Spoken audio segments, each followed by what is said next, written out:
Hazrat Usmon radhiyallohu anhu eshitib qoldilarki, Abdulloh ibn Mas'ud radhiyallohu anhu kasal bo'lib qoldilar.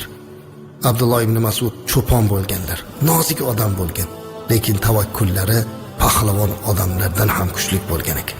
Hazrat Usmon radhiyallohu anhu Abdulloh ibn Mas'udning uylariga borsalar, oxirgi nafaslari kasal bo'lib yotibdilar.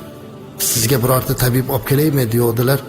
Menga dardni bergan tabibning o'zi-ku, ya'ni Allohning o'zi-ku, shifoni ham o'zi beradi dedi. So'ng Hazrat Usmon radhiyallohu anhu sizga biror bir yordam kerakmi dedi. Endi menga faqat Allohdan boshqasi yordam bera olmaydi, ya Usmon dedilar. Bir dunyodan yordam beraymi deydilar. Ya xalifa, men dunyo kerak bo'lmagan joyga ketyapman dedilar. Sizga kerak bo'lmasa bolalaringizga kerak bo'lar dedilar.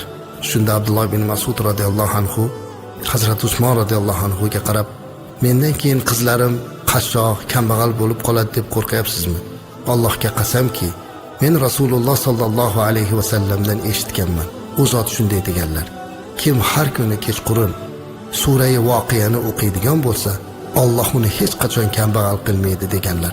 Men mana shu narsani farzandlarimga o'rgatib qo'ydim. Qizlarim har kuni sura-i Voqeani o'qiydilar.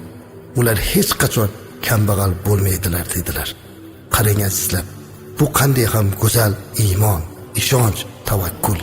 Sura-i Voqeani 14 asr bo'ldi nozil bo'lganiga. Rizq talab qilib yugurib chopamiz u. Lekin kechqurun bo'lganda Voqea surasini o'qisak, kambag'al bo'lmasligimizni hayolimizga ham keltirmaymiz. Lekin boylik berguvchi ham, rizq berguvchi ham, baxt, saodat berguvchi ham Alloh. Shunday ekan azizlar, Allohga tavakkal qilaylik. Tavakkalna alalloh va ni'mal vakil. Assalomu alaykum va rahmatullohi va barakatuh.